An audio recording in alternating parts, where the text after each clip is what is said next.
Welcome guys, after about 2 years of waiting, Wuthering Waves is finally out, and since I started making this video, it has been out for 3 days now. And it took me some time before I started writing the scripts. The reason is that I wasn't able to get the beta and didn't want to copy the content of other videos. So, to make a review, I took some time to explain the pros and cons of Wuthering Waves. But I won't waste a lot of time, and I will already say that despite the complaints and drama that there was, the review is very positive. The video will be divided into 6 categories, with emphasis on mechanics and combat.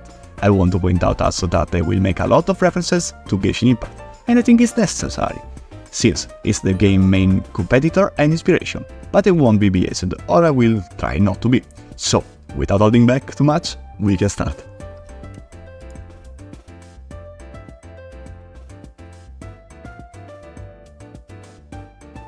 One of the main points of the game is combat, with a large emphasis on fast, precise and immediate action. We will find a team made up of 3 characters, and once we fill this small circle, we can make a very fluid special switch that allows us to maximize the DPS. However, you can also play using a single character and take advantage of the large amount of stamina to dodge every attack the enemy presents. Additionally, there is a parry system. When the enemy attack presents this special circle, it will be appropriate to attack at the same time. This will reduce their poise, and once it is completely removed, it will stun the enemy for a few seconds, opening a large DPS window. Another important feature is the echo skills, which allow you to use a skill completely different from your own kit. I will talk more about this in the gameplay mechanics. Personally, I think the combat is exceptional, especially with some characters. However, given the great speed that many characters have, using caster or different movesets can sometimes seem clunky. I think this is also a skill issue on my part. As you can see from my gameplay, I'm quite rusty, but getting the hang of it. On mobile, where I also had the chance to test it, there are difficulties due to the large number of different combos and key combinations required to perform different moves. At the moment, not being at the heart of the endgame, I can't fully say how much this impacts the gameplay. Being a big fan of flashy moves and skillful expression in games, I can say that I was really impressed with how fluid the responsive it is. Small improvements can be made, but they are so tiny that I don't count them. I think combat is a strong point of the game, and since this is the main focus, I will therefore give it a 10 out of 10 for this section.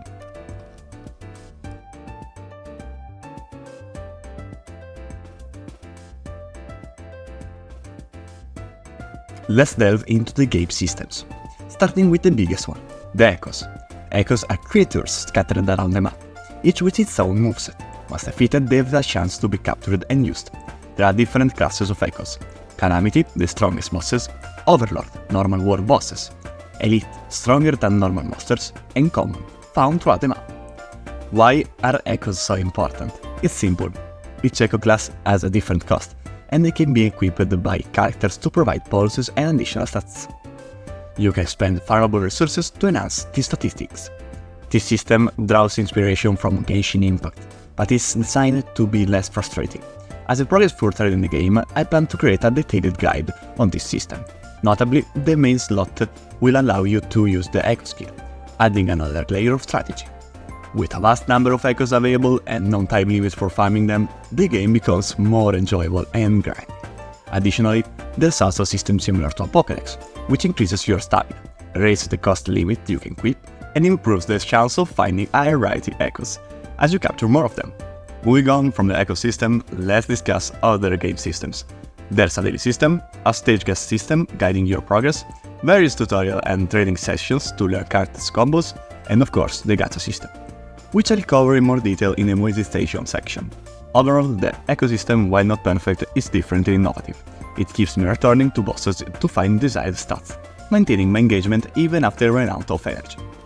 However, there is room for improvement, and enhancing some common echo skills, which are currently almost useless, would be beneficial. Faster respawning of war bosses would also make farming sessions more pleasant and immersive. Other issues is that dailies require resource spending, even if minor. More daily missions or alternate actions would be preferable to avoid this. Despite these minor issues, I rate this system 8 out of 10. Many elements are borrowed from GACHA Impact and other games, but that's not necessarily a bad thing. The ecosystem is very original, and the inclusion of shiny echoes adds excitement and an incentive to farm and explore, even though I haven't found any yet to show footage.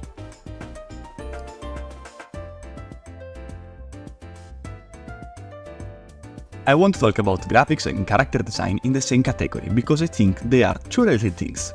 So first of all, the graphics. I found the graphics of Wuthering Waves very pleasant, white and clean. But unfortunately, nothing special in that department. Even though many of the cinematics are wonderful, it's nothing revolutionary in the world of anime games. However, what I've never seen is the expressiveness that certain characters have and how the animation during the cutscenes make the world seem much more alive. Not having seen anything special doesn't mean it's negative. In fact, I think it's in the top 3 of the games with the best anime graphics, adapted to the open world.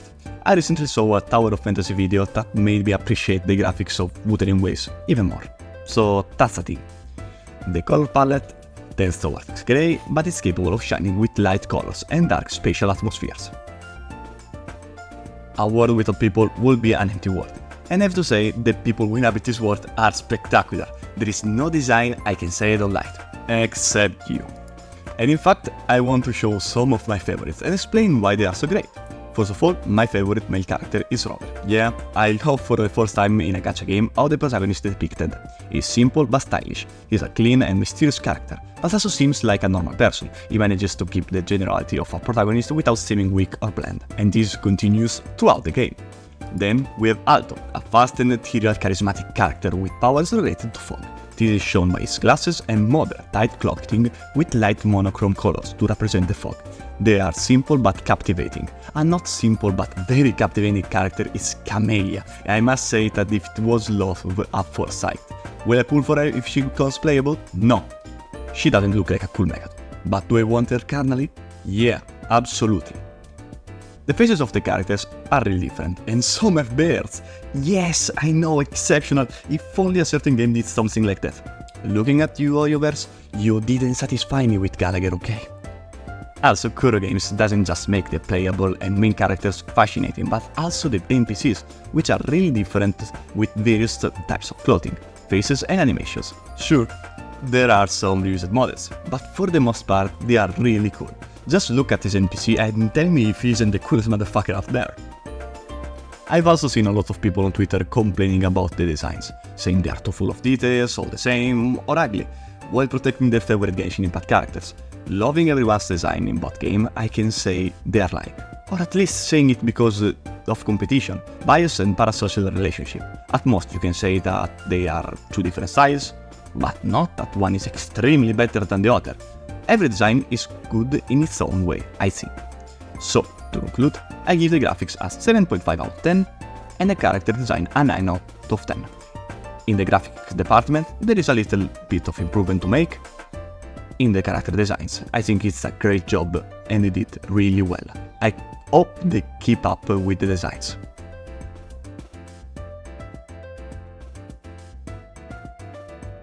Obviously, we have arrived at the sore point of a free gacha game, the monetization. At the time of release, a multitude of gifts were provided including premium currency, pulls and even 2 free 5-star characters. But how could one normally evaluate monetization? I think positively, but I don't want to exaggerate. I have decided that this account will only use the free pulls and it will not be possible for me to use gems unless a character representing a mecha or a Power Ranger comes out, because I like them. Anyway, the PT is set at 80, and in standard pulls it is possible to choose the desired character. In the limited banner, however, the system is identical to Genshin's, a 50-50 chance that the character is the one you want, and if you fail once, the next time it will be guaranteed. Personally, I think this is an excellent model to copy and one of the best in gacha games. It strikes an excellent balance of hype for both free-to-play players and ways. Obviously, you will have to give up on some characters, but I'm noticing that the free characters at the moment are really strong, even the MC. So, let's hope that in the future, the power creep will not be too heavy. There is also a banner for the weapons, which unfortunately has a more significant impact on the gameplay since the standard weapons offer crit rate. However, they are still an excellent type of banner to pull from instead of additional copies of characters. The weapon you want will always come out, and there is a small chance to get some 4-star weapons. Overall, I don't have much to add for now, and I give the monetization system a 7 out of 10. I know it's strange, but I want them to give more reason for players to spend, so as not to go at a loss. However, not having the official number yet, I can't say anything definitive. I appreciate the bundles they sell, which give a decent value, so that's a plus.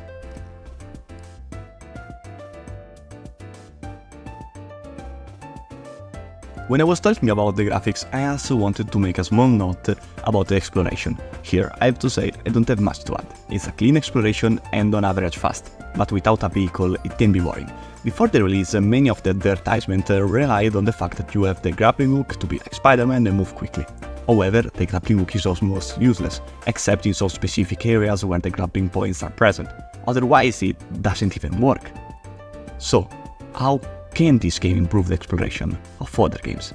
By climbing up walls. That seems like a great improvement to me. You can run on surfaces vertically, but use more stamina. I love this, and it makes vertical exploration much more pleasant. Another point I want to make is I'm not using guides to get all the chests.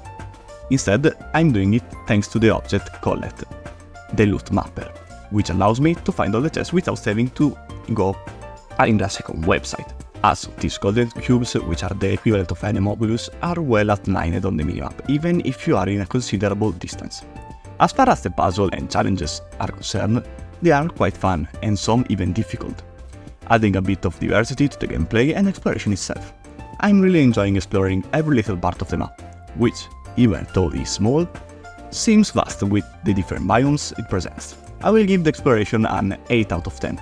There are improvements to be made regarding the grappling, but otherwise it's very pleasant and good.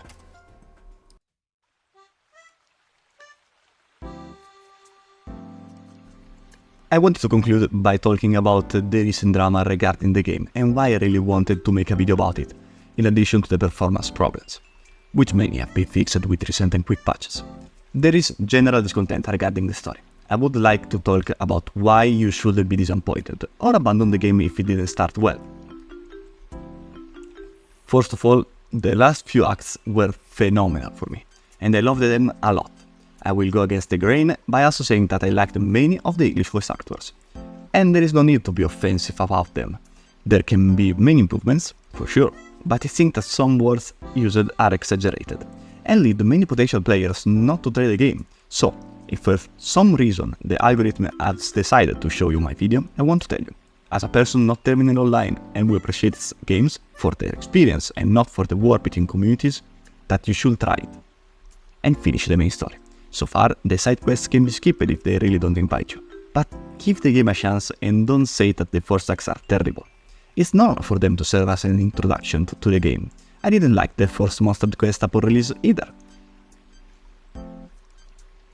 I don't want to talk in much detail about the story, because I don't want to give spoilers, but remember that you yourself can form the true community of Wuthering Waves, and not a bunch of ignorant, offensive people without constructive criticism.